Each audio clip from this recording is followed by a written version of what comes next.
Muito bem, você vai ver agora o cadastro base funcionando com o servidor Java, tá? Já estou aqui com o servidor Java rodando na porta 8080. Então eu vou executar o ngrok e vou apontar para a porta 8080. Daí eu vou pegar agora esse endereço que ele gerou aqui e vou colar no meu service base aqui, ó. Tá? Não vou nem abrir o VS Code nem o Android Studio, vou testar aqui por fora mesmo, tá bom? Como eu estava testando o PHP, eu estou com esse caminhozinho aqui, ó. Isso é necessário para ele. Eu vou remover então e vou deixar aqui até a porta. Pronto. Feito isso, eu vou aqui na pasta do meu projeto do Flutter, ó, e vou chamar um Flutter run-d Chrome. Ele vai ser executado então no navegador. Aí está, então vou entrar aqui no cadastros. Nós já vimos aí o cadastro da pessoa, do banco, da agência, né? Então nós vamos agora dar uma olhada nos demais, em alguns deles, que já que tem alguns que são bem repetitivos, né? E vamos chamar a atenção para alguns detalhes, tá? Detalhes esses, inclusive, que foram colocados no Trello. Vamos começar com o cliente. Vou tentar cadastrar um novo cliente aqui. Veja que eu vou pesquisar pelas pessoas que têm A, e ele já trouxe aqui, ó, clientes, né? Trouxe pessoas que não estão marcadas como cliente. Será que isso é um problema, hein? Vou selecionar o João. Vou dizer que ele é cliente desde tal data aí. Colocar uma taxa de desconto para ele, 5%. Tudo que o João for comprar nessa empresa, ele vai ter um desconto de 5%, tá? Ou de até 5%. E o limite de crédito, o João pode ter um limite de crédito de até R$5.000 em compras parceladas na empresa, tá? Vou colocar aqui então, cliente Java. Vou persistir. E ele certamente já colocou esse cliente aqui no banco de dados. Tá ali, cliente Java, tá? Veja que eu tenho vários clientes aqui vinculados à pessoa 86, ó, que é o João. Isso aqui não tá certo, né? Não posso ter uma relação 1 para muitos, né? Não posso ter um cliente, uma pessoa e 5 clientes vinculados a essa pessoa. Isso não existe, tá? Então isso aqui está incorreto na nossa aplicação. Nós não podemos permitir que vários clientes sejam cadastrados para a mesma pessoa, tá? Então são duas coisinhas que nós colocamos aqui no Trello. Aqui está, cadastros vinculado à pessoa.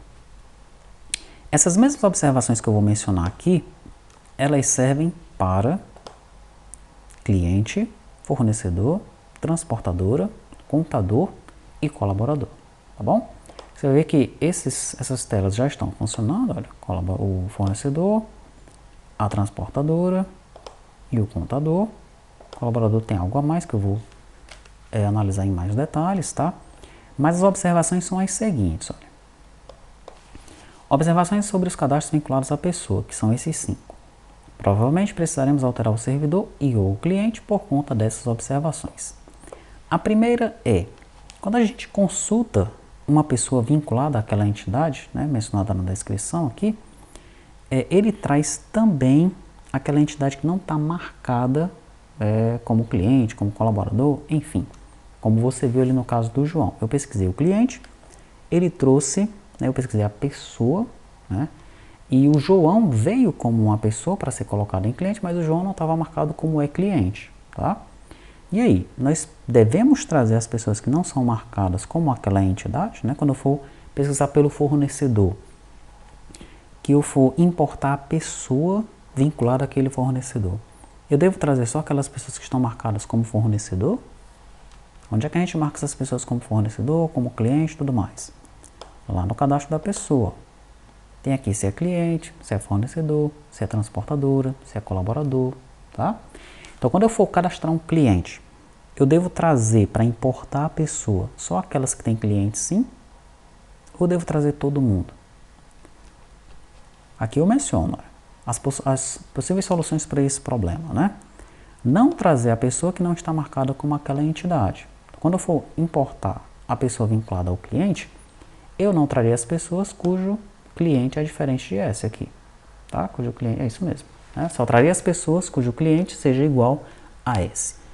O ruim disso é que eu tenho que voltar lá no cadastro da pessoa, marcar aquela pessoa como cliente, depois voltar no cliente e cadastrar aquela pessoa. Vai dar mais trabalho para o usuário, né?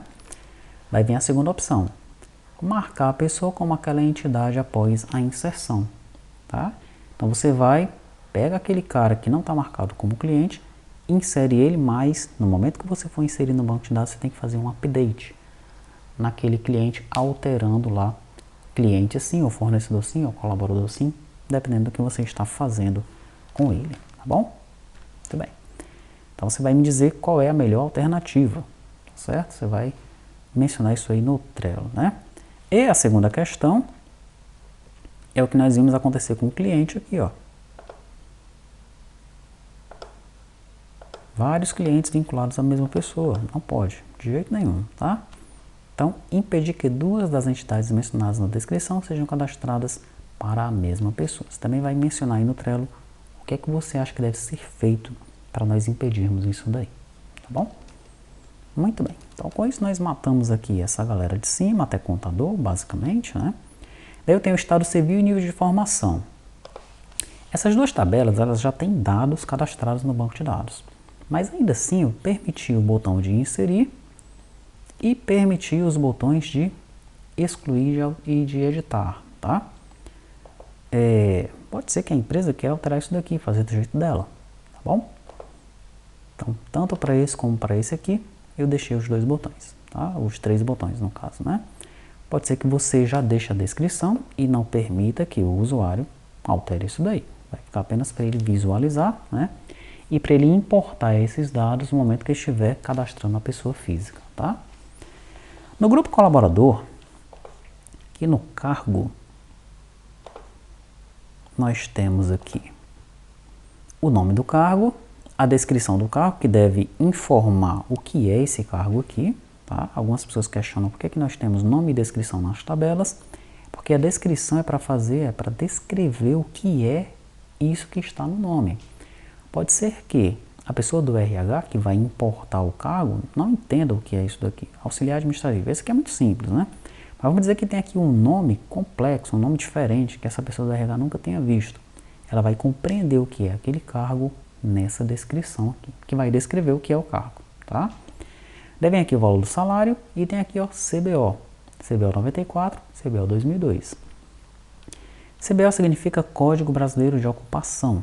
Tinha uma codificação até 94, tem uma codificação de 94, né, e tem uma codificação de 2002, tá? Muito bem. Em relação ao CBO, eu coloquei uma observação aqui no Trello. Vamos ver qual é. Tá aqui. Inserir a tabela CBO como uma tabela de dados pré-existentes. Essa tabela, você vai buscar ela na internet, você vai informar aqui no Trello aonde que você encontrou essa tabela, tá? Daí você vai criar essa tabela lá no DER, lá no modelo, vai colocar os campos, né? Vai fazer a sincronização com o banco de dados e vai criar um script de dados para persistir nessa tabela, tá? Perfeito. Depois disso, tem aqui, ó, cadastro do cargo. Você vai criar os lookups para os campos CBO. Esses campos CBOs aqui, ó, né, ele deve ter o código do CBO, tá? Não é interessante que o usuário digite isso daqui. É interessante que ele pesquise o CBO que já está no banco de dados, tá bom? Então vai ter que ter um lookup aqui, um aqui e um aqui, ó. O gerador está preparado para isso? Não. O gerador ele está gerando lookup apenas para campos FK, campos de chave estrangeira. A gente pode alterar o gerador para trabalhar com esses campos aqui? Pode, podemos também, tá? Para que, dependendo da anotação que a gente colocar, ele já gere para a gente isso daqui. É comum nós termos campos de lookup soltos, sem ser de chaves estrangeiras? É comum, mais comum do que o que parece. Tem outro caso na tabela produto. Deixa eu mostrar para você.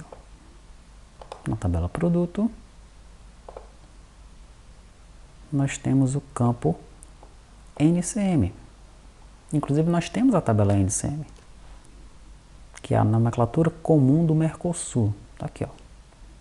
Tá? E esse código, né, ele é utilizado em algum momento aí, acho que é no SPED, hein?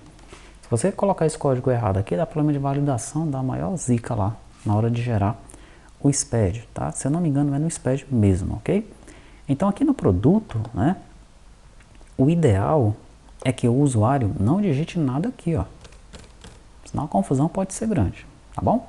O ideal é que ele pesquise o NCM a partir de um lookup, tá?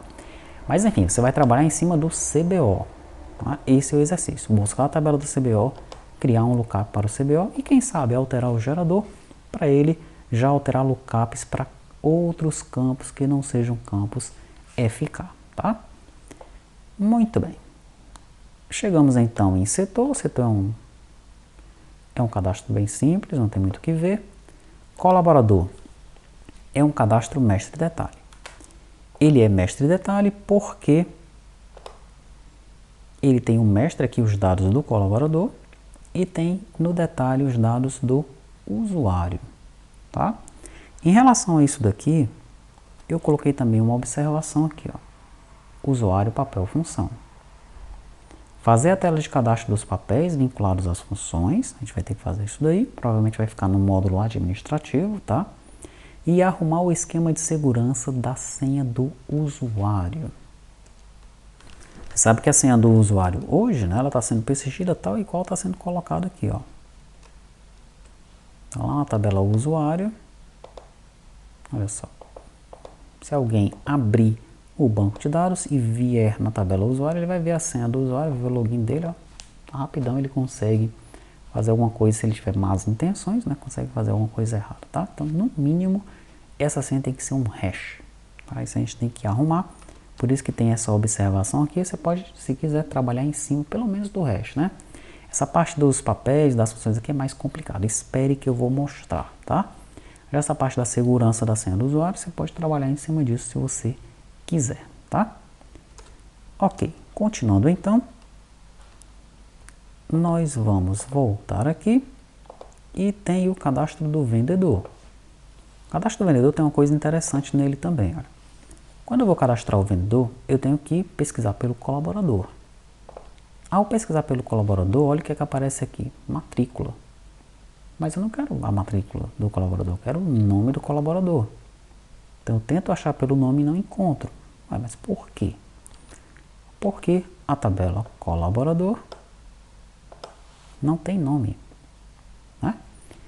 Ela tem, o nome do colaborador está na tabela pessoa, tá? Então imagina isso aqui, né? Como é que a gente vai trazer o nome do colaborador para cá? Eu tenho que pegar a pessoa do colaborador e pegar o nome dele e colocar aqui. Será que não vai ficar muito complicado isso, né? E a gente pode fazer então com o colaborador, com o vendedor no caso, né? Taxa de comissão, no caso aqui, é a taxa de comissão que vai ser tirada de cada venda para o colaborador, né? Para o vendedor, no caso, o vendedor que é colaborador, ou o colaborador que é vendedor, né? Porque todo vendedor é um colaborador, mas tem colaborador que não é vendedor, não é isso? E a meta de venda é aquela meta que ele tem que atingir em determinado mês, tá? E dependendo, então, do não atingimento, pode ser que ele não receba algum bônus, enfim. Então, nós temos aqui a taxa de comissão e a meta de venda, tá? Mas em relação ao nome do colaborador, como é que você pode fazer? Né? Veja que não aparece aqui o nome dele, está aparecendo esses números aí, né? Números e algumas letras aqui que nós colocamos na matrícula do colaborador, tá? Tá estranho isso daqui. Para evitar esse problema aí, você pode fazer o seguinte, você pode colocar vendedor dentro de colaborador. Assim como você fez com o usuário, ó. Né? Você vem aqui e coloca o vendedor, tá? Então o vendedor fica dentro do cadastro do colaborador. Lá no modelo, você vai fazer a seguinte alteração, se você for fazer dessa maneira aí, ó. Em usuário, o ID do colaborador está marcado assim, ó, one-to-one, CRUD e o side inverse. No vendedor, o ID do colaborador está marcado assim, ó, one-to-one, R, só para consulta, e o site está local, ou seja, nós estamos dizendo para o gerador que o vendedor tem uma janela própria, né? Então você vai fazer a mesma anotação que você fez para o usuário em vendedor, lá no DER. Daí vai sincronizar o banco, vai gerar de novo os arquivos do seu servidor e do Flutter e vai colar, né, o arquivo relacionado a one-to-one que foi gerado lá para dentro da pasta colaborador no Flutter, tá? E aí sim você vai ter o cadastro do usuário e do vendedor ao mesmo tempo com o cadastro do colaborador, tá? Tenta fazer então isso daí para ver como é que vai ser. Uma outra maneira de a gente trabalhar com o vendedor aqui, ó, né, apresentando o nome do colaborador, é criar uma view, ok? Então, nessa view, nós colocaremos os dados de pessoa e colaborador, né, e aí sim viria o nome da pessoa juntamente lá com o colaborador nessa view, tá? E nós vamos fazer algumas dessas views mais para frente, tá? Provavelmente já no módulo financeiro a gente vai ter que fazer isso, tá? Porque vai ter momentos que eu vou precisar saber o nome do colaborador, sim, o nome do cliente, o nome do fornecedor, né? Então a view é o caminho ideal, tá? Então espera para ver como é que faz com a view, tá bom? Ok, grupo financeiro, temos banco, agência e tem a conta caixa. A conta caixa tem uma peculiaridade que ela pode ter um nulo numa chave PK, né? Ó. Em conta caixa, a agência, ela é uma APK, uma chave estrangeira, mas ela pode ser nula, tá? Então aqui eu marquei esse lookup para não ser obrigatório, tá bom? Inclusive tem até que tirar esse asterisco dele aqui. E eu posso colocar simplesmente aqui, ó, caixa Java, que é um caixa interno lá. Salvei. Ele vai salvar sem nenhum problema, tá ali ele, ó, e colocou o ID do banco agência aí como nulo, tá bom? O gerador não está preparado para isso, né? Ele está gerando todos os lookups como se fossem obrigatórios, tá? Então eu fui diretamente no código lá da janela banco, conta caixa e removi o validador de obrigatório para a agência. Tem que remover inclusive esse asterisco aqui para que ele, né, não dê a entender que é um campo obrigatório, como ele diz aqui embaixo. Tá bom? Muito bem. Mas é interessante que o gerador de códigos faça isso automaticamente, né? Como é que ele faria isso automaticamente? Ele vem aqui e verifica se esse campo é nulo. Se for nulo, então ele não coloca lá o validador para obrigatório, no caso do lookup, tá? É fácil de fazer isso. Tenta fazer isso no gerador, tá bom? É um exercício bom para você. Muito bem. Daí vem o grupo produto. A gente já estudou bastante o grupo produto, né? Nos concentramos aqui na tela produto, porque foi a questão lá dos campos decimais. Os demais campos aqui, as demais telas, marca, unidade, grupo e subgrupo, são telas bem simples, não tem muito o que ver nessas telas, tá? E aí tem o grupo dos dados pré-existentes, tá bom? Esses dados pré-existentes, eles não têm CRUD, eles são apenas o R, tá? Só o read. Eles permitem que o usuário ele verifique as informações, mas ele não pode inserir. E se ele clicar para o detalhe, ele não pode editar e nem excluir, tá? É importante que tenha esse detalhe, né? Porque em determinados momentos a descrição é muito grande, olha. No caso do CFOP. Essa descrição aqui é gigante, ó. Então, aqui no navegador até dá para ler. Imagina no celular, no tablet não é muito bom, né? Então o usuário vem aqui, clica e vê a descrição aqui, que é melhor para ele ver nessa tela, a descrição, tá bom? Mas ó, sem a opção de excluir e de editar, tá? Um outro detalhe aqui é o seguinte, ó, deixa eu entrar no NCM. Entrei no NCM, ele vai trazer para mim aqui mais de 11.000 registros, olha, 11.500 registros, tá? Se essa tabela tivesse 500.000 registros, ele ia trazer 500.000 registros nessa consulta. Isso não é legal, tá? Por conta disso, aqui no Trello tem esse cartão chamado filtro inicial. Analisar a possibilidade de fazer um filtro inicial no servidor que não envie todos os registros da tabela em questão, pois isso pode sobrecarregar o servidor ou a rede. Então você vai comentar também no Trello como é que você acha que deve ser feito esse filtro inicial no servidor. O que é que tem que vir primeiro? Vem vazio? Vem 10 registros? Você vai comentar lá para mim, tá? E a gente vai trocar ideias, né, para fazer esse filtro inicial e é obrigatório, ele tem que ser feito, tá? A gente não pode deixar dessa forma que está aí para produção de jeito nenhum, tá bom? É isso então, você viu aí o cadastro base funcionando então com o servidor Java, tá? Tá praticamente pronto para ir para a produção, né?